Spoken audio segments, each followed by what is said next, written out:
بسم اللہ الرحمن الرحیم اللہم صلی علی محمد وعلی آل محمد وبارک وسلم رب اشرح لی صدری ویسر لی امری واحلل عقدۃ من لسانی یفقہوا قولی واجعل لی وزیرا من اہلی آمین یا رب العالمین۔ عزیز طلباء و طالبات، محترم حضرات و خواتین و معزز اساتذہ کرام، السلام علیکم ورحمۃ اللہ وبرکاتہ۔ اللہ تعالیٰ کی ذات سے دعا ہے کہ آپ جہاں کہیں ہوں، اللہ تعالیٰ آپ سب کو ہم سب کو اپنے حفظ و امان میں رکھے۔ الحمدللہ مطالعہ قرآن حکیم کے چوتھے حصے کا مطالعہ جاری ہے اور آج ہماری کلاس نمبر 76 اور آج انشاءاللہ ہم سورہ صاد کی آیات 71 تا 88 71 سے 88 کا مطالعہ کریں گے۔ سورت کی تکمیل بھی ہوگی اور آخر میں انشاءاللہ علم و عمل کی باتوں کو بھی جانیں گے۔ جو علم فاؤنڈیشن کے زیر اہتمام شائع شدہ کتاب ہے، اس کے صفحات ہیں 228 اور 230۔ تو آج چوتھا حصہ مطالعہ قرآن حکیم کا کلاس نمبر 76 اور سورہ صاد کی آخری آیات 71 سے 88۔ آئیے سب سے پہلے مقاصد مطالعہ کو جانتے ہیں، لرننگ آؤٹ کم کیا ہوگی، کن باتوں کو ہم جانیں گے، مندرجہ ذیل باتیں معلوم ہو جائیں۔ پہلی بات، حضرت آدم علیہ السلام کی تخلیق کی کیا شان بیان فرمائی گئی ہے۔ نمبر 2، روح کی حقیقت کیا ہے، بڑا گہرا سوال ہے، مختصر ایک بات جانیں گے انشاءاللہ۔ تیسرا نقطہ، ابلیس نے کس طرح تکبر کا اظہار کیا اور اس تکبر کا کیا نتیجہ نکلا۔ نمبر 4، ابلیس نے اللہ سبحانہ وتعالیٰ کے سامنے کس ناپاک ارادے کا اظہار کیا۔ اور نمبر 5، اللہ سبحانہ وتعالیٰ کے مخلص بندوں سے کون لوگ مراد ہیں۔ میں نے پڑھا مخلص، بعد میں آپ کو ہم بتائیں گے انشاءاللہ مخلص اور مخلص دونوں کا ذکر آئے گا، کیا فرق ہے یہ بھی انشاءاللہ ہم جانیں گے۔ اس سے یہ تو معلوم ہوا کہ آدم علیہ السلام کا قصہ سورہ صاد کے آخر کے حصے میں ہمارے سامنے زیر مطالعہ آئے گا اور وہاں آدم علیہ السلام کے ذکر کے ساتھ ساتھ ابلیس کا بھی تذکرہ آئے گا۔ آئیے آج جن آیات کا مطالعہ کر رہے ہیں، سورہ صاد کی آخری آیات 71 سے 88، ان کا ترجمہ کرتے ہیں۔ پہلے اعوذ باللہ من الشیطان الرجیم، بسم اللہ الرحمن الرحیم۔ اذ قال ربک للملائکۃ، یاد کیجئے جب آپ کے رب نے فرشتوں سے فرمایا، انی خالق، کہ بے شک میں بنانے والا ہوں، بشرا من طین، مٹی سے ایک بشر، فاذا سویتہ، پھر جب میں اسے پوری طرح بنا دوں، ونفخت فیہ من روحی، اور اس میں اپنی روح میں سے پھونک دوں، فقعوا لہ ساجدین، تو تم سب اس کے سامنے سجدے میں گر پڑنا، فسجد الملائکۃ کلہم اجمعون، پھر سب کے سب فرشتوں نے اکٹھے سجدہ کیا۔ اگلی آیات 74 تا 77، الا ابلیس، سوائے ابلیس کے، استکبر، اس نے تکبر کیا، وکان من الکافرین، اور کافروں میں سے ہو گیا۔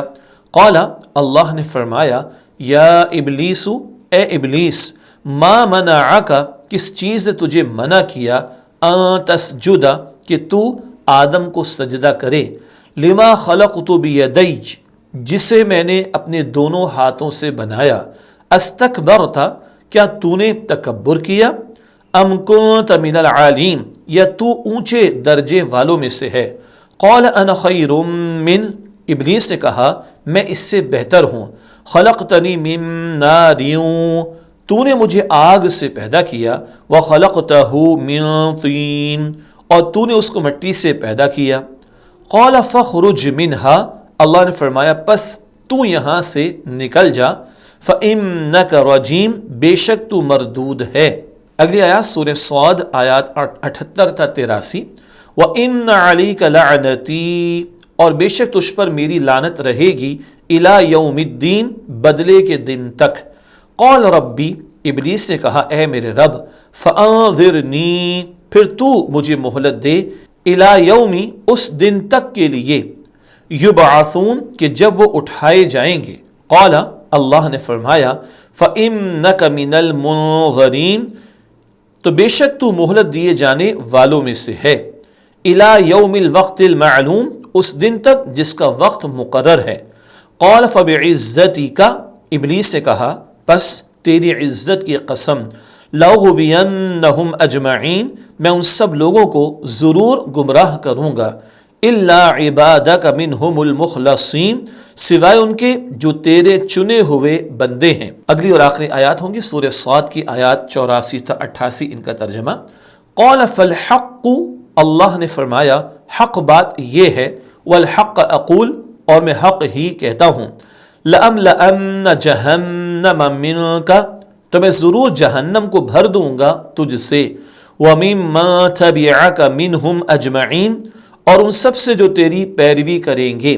قل، آپ صلی اللہ علیہ وآلہ وسلم فرما دیجئے، ما اسألکم علیہ من اجر، میں تم سے اس تبلیغ پر کوئی اجر نہیں مانگتا، وما انا من المتکلفین، اور نہ میں تکلف کرنے والوں میں سے ہوں، ان هو الا ذکر للعالمین، یہ قرآن تو تمام جہان والوں کے لیے نصیحت ہے، وَلَتَعْلَمُنَّ نَبَأَهُ بَعْدَ حِینٍ، اور کچھ مدت بعد تمہیں اس کا حال معلوم ہو جائے گا۔ یہ الحمدللہ آج کی زیر مطالعہ آیات کا ترجمہ ہوا، اور اب آئیے ان آیات کی تشریح کی طرف چلتے ہیں اور مطالعہ شروع کرتے ہیں سورہ صاد آیت نمبر 71 سے۔ اِذْ قَالَ رَبُّكَ لِلْمَلَائِكَةِ إِنِّي خَالِقٌ بَشَرًا مِّن طِینٍ، یاد کیجئے جب آپ کے رب نے فرشتوں سے فرمایا کہ بے شک میں بنانے والا ہوں مٹی سے ایک بشر۔ اس آیت کا ترجمہ ہوا، اس کی تشریح کی طرف چلتے ہیں۔ آیت میں خطاب، اس آیت میں اللہ سبحانہ و تعالیٰ فرشتوں سے مخاطب ہے، اللہ کا خطاب فرشتوں سے ہو رہا ہے۔ تخلیق کا ذکر، اس آیت میں حضرت آدم علیہ السلام کی تخلیق کا ذکر کرتے ہوئے بتایا گیا ہے کہ اللہ سبحانہ و تعالیٰ نے حضرت آدم علیہ السلام کو مٹی سے تخلیق فرمایا۔ جی مجھے معلوم ہے کہ اسٹوڈنٹس کہیں گے یہ بات ہمیں معلوم ہے، الحمدللہ بچپن سے معلوم ہے، اور مطالعہ قرآن حکیم کے پہلے حصے میں آدم علیہ السلام کا قصہ ہم پڑھ چکے ہیں۔ البتہ اب آپ کی معلومات میں اضافہ کرنا چاہیں گے، قرآن حکیم میں آدم علیہ السلام کا قصہ 7 مرتبہ آیا ہے مختلف مقامات پر۔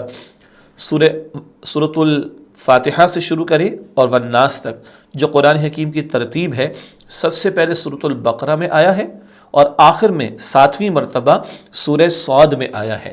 جو قرآن پاک کی تلاوت کی ترتیب ہے، 7ویں اور آخری مرتبہ سورہ صاد میں آدم علیہ السلام کا قصہ بیان ہو رہا ہے۔ اگلی آیت کی طرف چلتے ہیں، آیت نمبر 72۔ فَإِذَا سَوَّيْتُهُ وَنَفَخْتُ فِيهِ مِن رُوحِي فَقَعُوا لَهُ سَاجِدِينَ، پھر جب میں اسے پوری طرح بنا دوں اور اس میں اپنی روح میں سے پھونک دوں تو تم سب اس کے سامنے سجدے میں گر پڑنا۔ یہ آیت نمبر 72 کا ترجمہ، اس کی تشریح۔ فرشتوں کو حکم، جب اللہ سبحانہ وتعالیٰ نے حضرت آدم علیہ السلام کی تخلیق مکمل فرما لی، یعنی حضرت آدم علیہ السلام کا خاکی وجود بنا کر انسانی صورت میں ڈھال لیا اور ان میں اپنی طرف سے خاص روح پھونک دی، تو فرشتوں کو سجدہ کرنے کا حکم فرمایا گیا۔ خاکی وجود، مٹی سے بنا ہوا وجود، ہم سب مٹی سے بنائے گئے، آدم علیہ السلام مٹی سے پیدا کیے گئے، ہمارے علم میں ہے، اور اب خاص اللہ نے اپنی طرف سے روح ان میں پھونکی، اور اب فرشتوں کو اللہ سبحانہ وتعالیٰ نے سجدہ کرنے کا حکم دیا۔ روح کا ذکر آیا، ایک دو مختصر باتیں سمجھتے ہیں، حالانکہ روح کی حقیقت سمجھنا ممکن نہیں ہے، کچھ ایک امکانی حد تک جو بات سمجھ آتی ہے اس کو ہم آپ کے سامنے رکھ رہے ہیں۔ روح کی حقیقت، روح ایسی شے ہے جس کی تخلیق کا عمل انسان کے مشاہدے میں نہیں آتا، ہم روح کو دیکھ نہیں سکتے، ٹچ نہیں کر سکتے، اور ہم کہیں کسی لیبارٹری میں ٹیسٹ نہیں کر سکتے، یہ بہت بالا تر کوئی شے ہے، بلند شے ہے۔ تو روح ایسی شے ہے جس کی تخلیق کا عمل انسان کے مشاہدے میں نہیں آتا، یہ براہ راست اللہ سبحانہ وتعالیٰ کے حکم سے وجود میں آتی ہے۔ یہ وہ لطیف شے ہے، لطیف کہتے بہت ہی ہلکا پھلکا ہونا، انتہائی ڈیلیکیٹ ہونا، باریک ہونا، ایسے کہ نظر بھی نہیں آتی، سبحان اللہ۔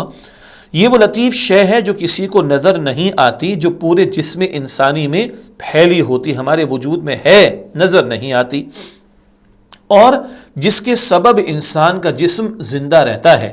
جب وہ نکل جاتی ہے تو بندہ مر جاتا ہے، ہم سب کو معلوم ہے۔ ہم کہتے ہیں فلاں صاحب آ گئے، مثال کے طور پر مسٹر ایکس آ گئے، ہم کہتے ہیں مسٹر وائی آ گئے، ہم کہتے ہیں مسٹر ایکس چلے گئے، ہم کہتے ہیں مسٹر وائی چلے گئے۔ لیکن جب مسٹر ایکس کا انتقال ہوتا ہے اور ان کی ڈیڈ باڈی ہاسپٹل سے گھر آتی ہے تو ہم کیا کہتے ہیں؟ مسٹر ایکس آ گئے؟ نہیں، ہم کیا کہتے ہیں؟ مسٹر ایکس کی لاش آ گئی، مسٹر ایکس کی میت آ گئی، مسٹر ایکس کی ڈیڈ باڈی آ گئی، تو مسٹر ایکس کہاں گئے؟ حالانکہ ڈیڈ باڈی میں ہاتھ پیر تو موجود ہیں، نہیں، روح نکل گئی۔ یہی ہم جانتے ہیں نا، یہی ہمارے عقیدے کا معاملہ، یہ ہمارے پورے جسم میں پھیلی ہوئی ہے روح، جب نکل جائے تو بندہ مر جاتا ہے۔ ہر شخص اس بات سے واقف ہے، اور کوئی اس سے انکار نہیں کر سکتا۔ البتہ روح کی حقیقت اللہ سبحانہ وتعالیٰ ہی کے علم میں ہے۔ سورہ بنی اسرائیل آیت نمبر 85 میں روح کو اللہ سبحانہ وتعالیٰ کا حکم قرار دیا گیا ہے، اور اس کے بارے میں فرمایا گیا کہ تمہیں بہت تھوڑا علم دیا گیا ہے۔ من امر ربی، روح اللہ کے حکم سے ہے، اور وما اوتیت من العلم الا قلیلا، تمہیں بہت تھوڑا علم دیا گیا۔ اتنا ہی ماننا کافی ہے، روح ہمارے اندر اللہ نے ڈالی ہے، اللہ کے حکم سے ہے، اور جب یہ نکل جائے تو بندے کی موت واقع ہو جاتی ہے۔ اتنا ہی ہمارے علم میں ہونا کافی ہے۔ البتہ یہ نظر نہیں آتی، ہمارے مشاہدے میں نہیں آتی، ہم کسی سائنٹیفکلی طریقے سے لیبارٹری میں اس کو ٹیسٹ نہیں کر سکتے، مگر ہمارا ایمان ہے کہ ہمارے اندر روح موجود ہے۔ ایک اور اہم نقطہ، اپنی روح فرمانے کی وجہ۔ مذکورہ آیت میں اپنی روح میں سے پھونک دوں اس لیے فرمایا گیا کیونکہ جب اللہ سبحانہ وتعالیٰ کسی چیز کے خصوصی شرف کو بیان کرتا ہے تو اس کو اپنی طرف منسوب فرماتا ہے۔ کسی شے کا شرف، کسی شے کی عزت، کسی شے کا بلند مقام اللہ جب بیان فرماتا ہے تو اسے اپنی طرف نسبت دیتا ہے۔ جیسا کہ واقعہ معراج میں اللہ سبحانہ تعالیٰ نے نبی کریم صلی اللہ علیہ وسلم کو عبدہ، اپنا بندہ فرمایا۔ سبحان الذی اسری بعبدہ، سورہ بنی اسرائیل کی پہلی آیت میں آتا ہے، معراج کے واقعے کی طرف اشارہ۔ وہ رات کے قلیل حصے میں اللہ اپنے بندے کو لے گیا۔ بندے تو سب اللہ کے، مگر خاص بندے کون؟ نبی اکرم صلی اللہ علیہ وسلم۔ حالانکہ تمام انسانی اللہ کے بندے ہیں۔ اسی طرح اور بھی بہت سی مثالیں، جیسے بیت اللہ، ہم سب کو معلوم ہے اللہ کا گھر۔ اب یہ تھوڑی مطلب ہے کہ اللہ وہاں پر رہتا ہے، استغفر اللہ، اس گھر کی نسبت اللہ کی طرف ہے۔ اسی طرح ناقۃ اللہ، اللہ کی اونٹنی، یہ مطلب تھوڑی معاذ اللہ کہ اللہ اس پہ سوار ہوتا ہے، نہیں۔ حضرت صالح علیہ السلام کو جو اونٹنی عطا کی گئی تھی معجزانہ طور پر، یاد ہے نا، تو وہ اونٹنی اس لیے نہیں کہ معاذ اللہ اس پہ سواری کرتا، استغفر اللہ، نہیں، اس کو اللہ کی اونٹنی کیوں کہا گیا؟ خاص معجزانہ طور پر اللہ نے وہ اونٹنی عطا فرمائی تھی۔ ایسے ہی آدم علیہ السلام میں روح کا پھونکا جانا، اللہ اپنی طرف نسبت دے رہا ہے اس کے شرف، اس روح کے شرف اور عزت کو بیان کرنے کے اعتبار سے۔ اب ماشاءاللہ ہمارے طلبہ و طالبات کا علمی مقام بھی تھوڑا تھوڑا بڑھتا چلا جا رہا ہے، ذرا مشکل معاملات بھی اللہ کی توفیق سے ہم سمجھتے چلے جا رہے ہیں۔ اگلی آیت ہے سورہ صاد آیت نمبر 73، فسجد الملائکۃ کلہم اجمعون، پھر سب کے سب فرشتوں نے اکٹھے سجدہ کیا۔ اللہ سبحانہ وتعالیٰ کے حکم پر فرشتوں کا طرز عمل، سب فرشتوں نے اللہ سبحانہ وتعالیٰ کا حکم بجا لاتے ہوئے حضرت آدم علیہ السلام کو سجدہ کیا۔ یہ باتیں ہمارے علم میں اور یہ واقعات ہم پہلے بھی پڑھ کر آ چکے ہیں۔ اگلی آیت ہے آیت نمبر 74، الا ابلیس استکبر وکان من الکافرین، سوائے ابلیس کے اس نے تکبر کیا اور کافروں میں سے ہو گیا۔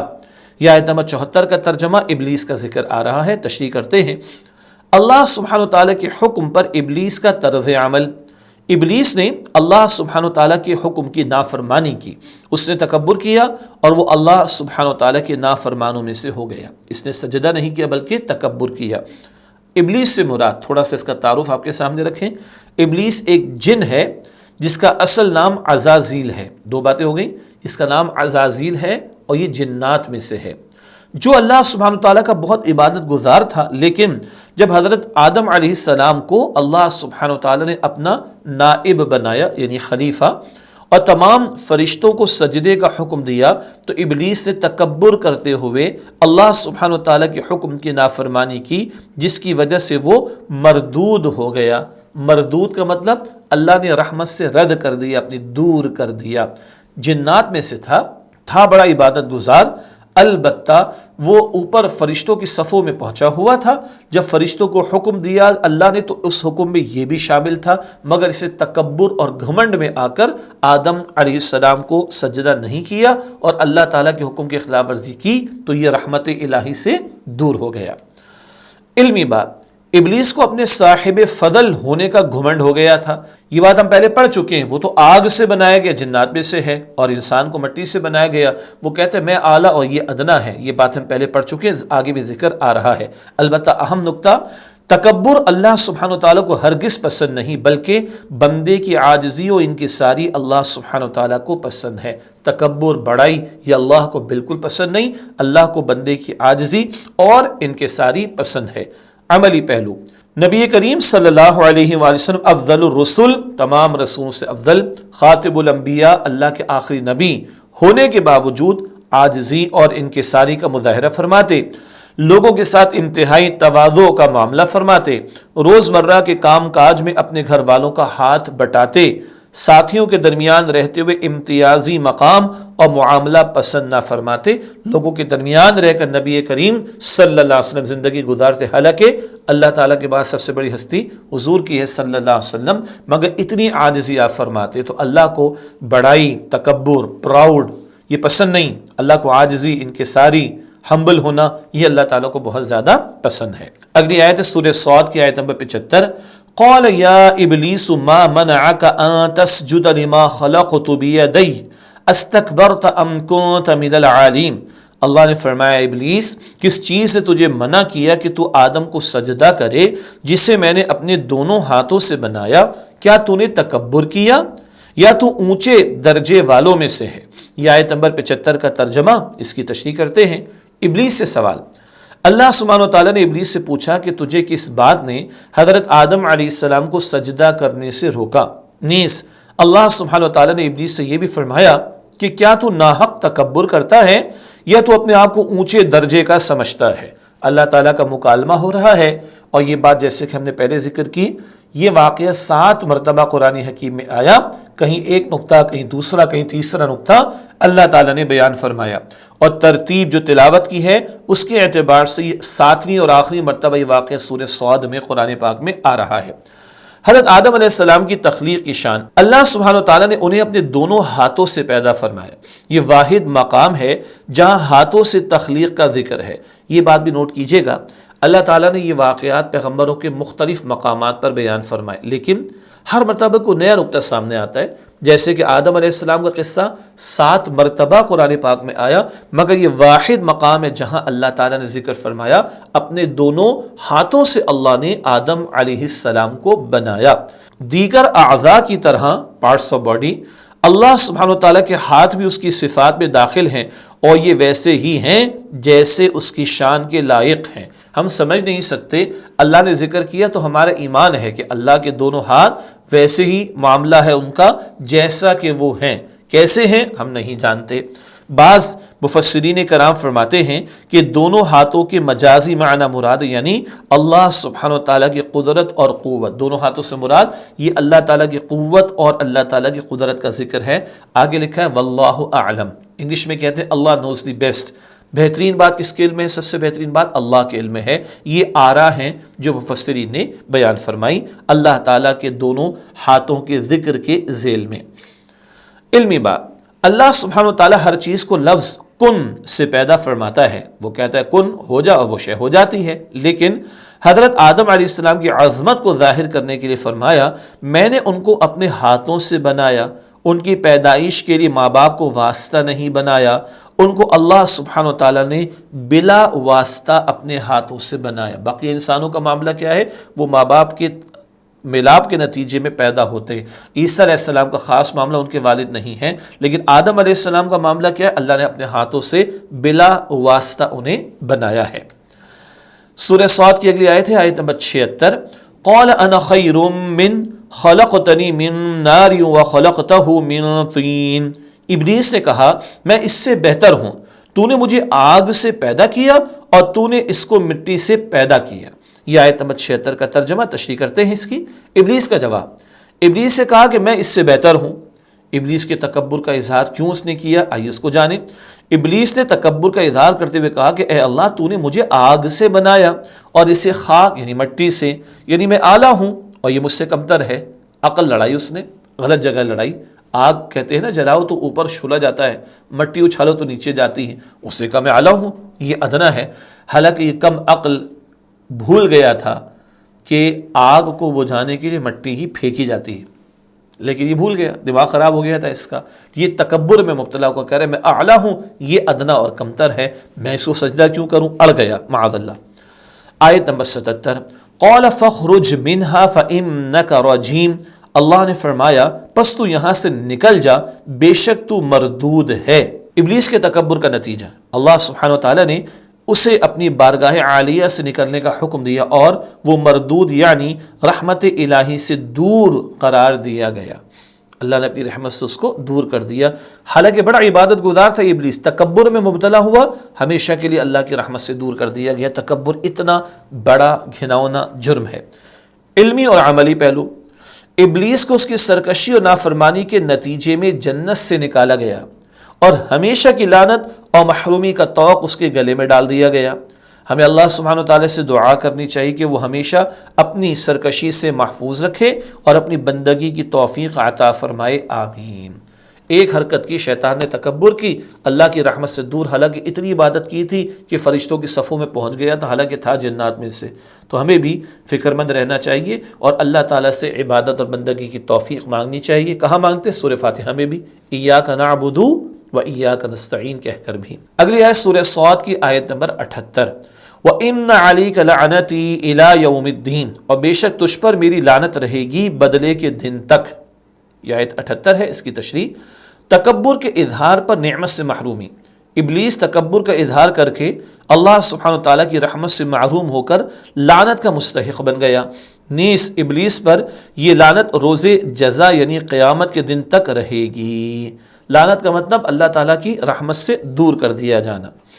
آیت نمبر 79 قال رب فانظرنی الی یوم یبعثون، ابلیس سے کہا اے میرے رب پھر تو مجھے مہلت دے اس دن تک کے لیے کہ جب وہ اٹھائے جائیں گے۔ اس آیت کی تشریح ہے، اللہ سبحانہ وتعالیٰ کی بارگاہ سے نکالے جانے پر ابلیس کا طرز عمل۔ ابلیس نے اللہ سبحانہ وتعالیٰ کی بارگاہ سے نکالے جانے پر اللہ سبحانہ وتعالیٰ سے قیامت یعنی دوبارہ اٹھائے جانے تک زندہ رہنے کی مہلت مانگی، تاکہ وہ اللہ سبحانہ وتعالیٰ کے بندوں کو سیدھے راستے سے گمراہ کرنے کی کوشش کر سکے اور موت کی تکلیف سے بچ سکے، کیونکہ روز قیامت دوبارہ زندہ کیے جانے کے بعد کسی کو موت نہیں آئے گی۔ یہ ہے جو اس نے کہا کہ اللہ قیامت تک کے لیے مجھے زندہ رہنے کی اجازت دے دے تاکہ میں گمراہ کرنے کی کوشش کروں اور موت کی تکلیف سے بچ سکے۔ اس کو بھی پتہ ہے کہ بہرحال روز قیامت دوبارہ زندہ کیے جانے کے بعد کسی کو موت نہیں آئے گی۔ بہرحال اس نے اللہ سبحانہ وتعالیٰ سے مہلت مانگی تاکہ وہ لوگوں کو گمراہ کر سکے۔ یہ ہے جو اس کا نتیجہ نکلا سرکشی کا۔ خود تو اللہ کی رحمت سے دور ہوا، اب حسد میں مبتلا ہوگا، جیلسی میں مبتلا ہوگا اور انسانوں کو ورغلانے کی کوشش کرنا چاہے گا، اور اس کے لیے اللہ تعالیٰ سے وہ اجازت مانگ رہا ہے اور مہلت مانگ رہا ہے۔ اگلی آیت ہے سورہ صاد کی آیت نمبر 80، قال فإنک من المنظرین، اللہ نے فرمایا تو بے شک تو مہلت دیے جانے والوں میں سے ہے۔ یہ آیت نمبر 80 کا ترجمہ، بات واضح ہے۔ ابلیس کے سوال کا جواب، اللہ سبحانہ وتعالیٰ نے اسے ایک مقررہ مدت تک مہلت دے دی۔ وہ کب تک کی مہلت ہے وہ بات اگلی آیت میں آیا چاہتی ہے۔ اگلی آیت سورہ صاد آیت نمبر 81 الی یوم الوقت المعلوم، اس دن تک جس کا وقت مقرر ہے۔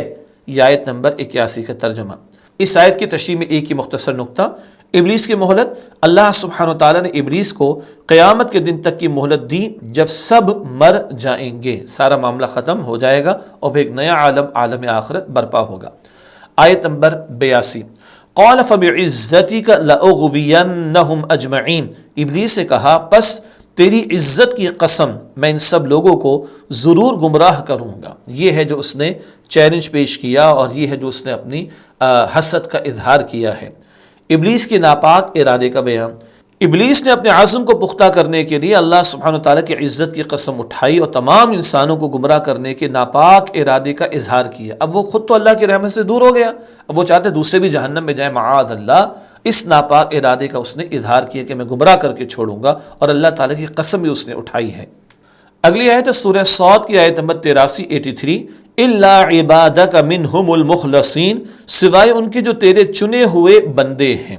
یہاں لفظ پر غور کیجیے گا، مخلصین کا لفظ آئے، ابھی ہم مخلص کو بھی سمجھیں گے اور مخلص کو بھی سمجھیں گے، پہلے بھی ہم سمجھتے آئے ہیں۔ آئیے اس آیت کی تشریح کرتے ہیں۔ ابلیس کی گمراہی سے محفوظ رہنے والے اللہ سبحانہ وتعالیٰ کے مخلص بندے ابلیس کے گمراہ کرنے سے محفوظ رہیں گے۔ اب سوال ہے کہ مخلص سے کیا مراد؟ اللہ سبحانہ وتعالیٰ کے مخلص بندوں سے مراد، اس سے مراد صاحب ایمان، نیک اعمال کرنے والے ہیں جنہیں اللہ سبحانہ وتعالیٰ نے چن لیا ہو، ایمان لا کر نیک عمل کرنے والے جنہیں اللہ پہ چن لے، اللہ اپنے لیے خاص فرما لے، ان کو مخلص چنے ہوئے بندے کہا جاتا ہے۔ مخلص اخلاص رکھنے والا، مخلص جسے اللہ چن لے، جسے اللہ تعالیٰ اپنے لیے خالص کر لے۔ مزید آگے چلتے ہیں، علمی بات، مخلص بندے وہ ہوتے ہیں، آیت میں کیا تھا؟ مخلصین، مخلص، پہلے مخلص کو سمجھ لیں۔ مخلص بندے وہ ہوتے ہیں جن کے عمل، ارادوں اور خواہش میں غیر اللہ کا کوئی حصہ نہیں ہوتا، وہ اللہ ہی کی رضا کی خاطر نیک اعمال کرتے ہیں۔ مخلصین وہ لوگ ہیں جنہیں اللہ سبحانہ وتعالیٰ نے خالص بنایا ہے، اور مخلص وہ لوگ ہیں جنہوں نے اپنے آپ کو اللہ سبحانہ وتعالیٰ کے لیے خالص بنایا ہے۔ مخلص اخلاص رکھنے والا اللہ کے لیے، مخلص جسے اللہ تعالیٰ اپنے لیے خالص فرما لے۔ مخلص انسان کے اخلاص کو اللہ سبحانہ وتعالیٰ قبول فرما کر اسے اپنے لیے مخلص بناتا ہے۔ سبحان اللہ، اگلا جملہ بڑا پیارا ہے، پہلے مخلص بنتا ہے بعد میں مخلص، پہلے مخلص بننا ہوگا پھر مخلص بنیں گے انشاءاللہ۔ گویا مخلص لوگ وہ ہوتے ہیں جنہیں اللہ سبحانہ وتعالیٰ نے اپنی رحمت کے لیے خاص کر لیا، اور اللہ سبحانہ وتعالیٰ اپنی رحمت کے لیے خاص ان لوگوں کو کرتا ہے جو اپنے ایمان اور عمل سے اس کے حقدار قرار پاتے ہیں۔ لفظ مخلص سے اس حقیقت کا اظہار ہوا کہ جس کو جو کچھ بھی ملے گا اللہ سبحانہ وتعالیٰ کے فضل و کرم اور اس کی رحمت و عنایت ہی سے ملے گا۔ جو کچھ کسی کو ملے گا وہ محض اللہ تعالیٰ کے فضل و کرم اور اس کی رحمت و عنایت ہی سے ملے گا۔ اللہ تعالیٰ ہمیں اخلاص عطا فرمائے، ہم اللہ کے لیے ہی محنت کرنے والے اور اعمال انجام دینے والے ہوں، تو پھر اللہ اپنے مخلص چنے ہوئے خالص بندوں میں ہمیں شامل فرمائے گا انشاءاللہ۔ اگلی آیت ہے سورہ صاد، آیت نمبر 84۔ قال فالحق والحق اقول، اللہ نے فرمایا حق بات یہ ہے اور میں حق ہی کہتا ہوں۔ اس آیت کی مختصر تشریح کا ایک نقطہ، مذکورہ آیت میں حقیقت کا اظہار، حق یہی ہے کہ اللہ سبحانہ تعالیٰ جو کچھ فرماتا ہے وہی سچ ہوتا ہے، سب سے سچی ذات وہ اللہ سبحانہ تعالیٰ کی ذات ہے، وہ جو فرماتا ہے سچ اور حق فرماتا ہے۔ اگلی آیت سورہ صاد کی آیت نمبر 85، لَأَمْلَأَنَّ جَهَنَّمَ مِنْكَ وَمِمَّن تَبِعَكَ مِنْهُمْ أَجْمَعِينَ، تو میں ضرور جہنم کو بھر دوں گا تجھ سے اور ان سب سے جو تیری پیروی کریں گے۔ اللہ اکبر، پہلی بات کیا آئی تھی؟ مخلص بندے اللہ تعالیٰ ان کو بچائے گا شیطان کے حملوں سے۔ مخلص، ہم تھوڑا تفصیل میں چلے گئے، اللہ کے مخلص بندوں کو اللہ شیطان کے حملوں سے بچا لے گا، شیطان کو ان پر حملہ نہیں چلے گا۔ باقی جو شیطان کے پیچھے آنے والے ان کا یہ انجام ہے کہ وہ جہنم میں ہوں گے۔ اس آیت میں نقطہ آ رہا ہے اللہ سبحانہ وتعالیٰ کے طے شدہ فیصلے کا ذکر۔ اللہ سبحانہ وتعالیٰ نے فیصلہ فرما دیا ہے کہ اللہ سبحانہ وتعالیٰ لازماً جہنم کو بھر دے گا ابلیس اور اس کی پیروی کرنے والوں سے۔ یہ ہے اللہ کا فیصلہ، ابلیس اور اس کی پیروی کرنے والے جہنم میں ڈالے جائیں گے، بلکہ جہنم ان سے بھر دی جائے گی۔ استغفر اللہ، اللہم اجرنا من النار، دعا کرنی چاہیے، اے اللہ ہم سب کو آگ کے عذاب سے محفوظ فرما۔ اس کے بعد سورہ صاد کی آیت نمبر 86، قل ما اسألکم علیہ من اجر وما انا من المتکلفین، آپ صلی اللہ علیہ وآلہ وسلم فرما دیجئے میں تم سے اس تبلیغ پر کوئی اجر نہیں مانگتا اور نہ میں تکلف کرنے والوں میں سے ہوں۔ یہ آیت نمبر 86 کا ترجمہ، اس کی تشریح کرتے ہیں۔ نبی کریم صلی اللہ علیہ وسلم کی دعوت و تبلیغ کی شان کا بیان۔ آپ صلی اللہ علیہ وسلم کی دعوت و تبلیغ بے لوث تھی، اور آپ صلی اللہ علیہ وسلم لوگوں سے اپنی دعوت دین پر کوئی صلہ نہیں مانگتے تھے، بے غرض انداز سے، بے لوث انداز سے، کوئی پیسہ، کوئی روپیہ، کوئی صلہ نہیں مانگتے تھے۔ نیز اس آیت میں اللہ سبحانہ وتعالیٰ نے نبی کریم صلی اللہ علیہ وسلم کو حکم فرمایا کہ آپ صلی اللہ علیہ وآلہ وسلم اعلان فرما دیں کہ میں تکلف کرنے والوں میں سے نہیں ہوں۔ اب سوال آتا ہے تکلف سے کیا مراد ہے؟ اس میں تھوڑی وضاحت ہے۔ تکلف کے معنی کسی کام کو تکلیف کے ساتھ انجام دینا، یعنی کسی کام کی انجام دہی کے وقت چہرے پر بناوٹی تکلیف اور ناگواری کے آثار نمایاں کر لینا تکلف کہلاتا ہے۔ دوبارہ، کسی کام کو انجام دیتے وقت چہرے پر کوئی بناوٹی یعنی آرٹیفیشل تکلیف کا اظہار کرنا یا ناگواری کے اثرات کا اظہار کرنا، یہ تکلف کہلاتا ہے، یہ کوئی اچھی بات نہیں ہے۔ عملی پہلو، یہ بات پیش نظر رہنی چاہیے کہ بلند حوصلہ اور عالی ہمت کی بنا پر، بلند حوصلہ اور عالی ہمت کی بنا پر کسی بڑے مقصد کے حصول کے لیے دشواری اٹھانے سے غیر اختیاری طور پر چہرے سے تکلیف اور مشقت اٹھانے کے آثار ظاہر ہوں تو یہ پسندیدہ ہے بلند مقصد کے لیے۔ باقی تو کھیل تماشے لوٹ مار میں بھی لوگ مشقتیں کرتے ہیں، وہ مراد نہیں۔ بلند حوصلہ اور عالی ہمت، بڑے مقصد کی خاطر خود دشواری اٹھانا، اسٹرگل کرنے کے دوران میں اگر چہرے سے تکلیف کا اظہار ہو جائے یہ تو پسندیدہ بات ہے۔ نیک بندے جب اللہ سبحانہ و تعالیٰ کے احکام بجا لاتے ہیں تو اس کی مشقت کے آثار ان کے چہروں سے ظاہر ہوتے ہیں، اور یہ چیز باعث اجر و ثواب ہے۔ دین کے احکام پر عمل کرنے میں اگر کوئی مشقت اٹھانا پڑے، کبھی روزے کے اعتبار سے، کبھی نمازوں کے اہتمام کے اعتبار سے، اور کبھی اور امور میں، تو اگر کوئی مشقت آ جائے چہرے پر تو یہ تو اجر و ثواب کا باعث بننے والی بات ہوگی۔ ادروائز یہ بناوٹی تکلیف چہرے پہ لے کر آنا، ناگواری کا اظہار کرنا، یہ کوئی اچھی بات نہیں ہے۔ تکلف کرنے والوں سے مراد یہاں تھوڑی سی اور تفصیل آ رہی ہے۔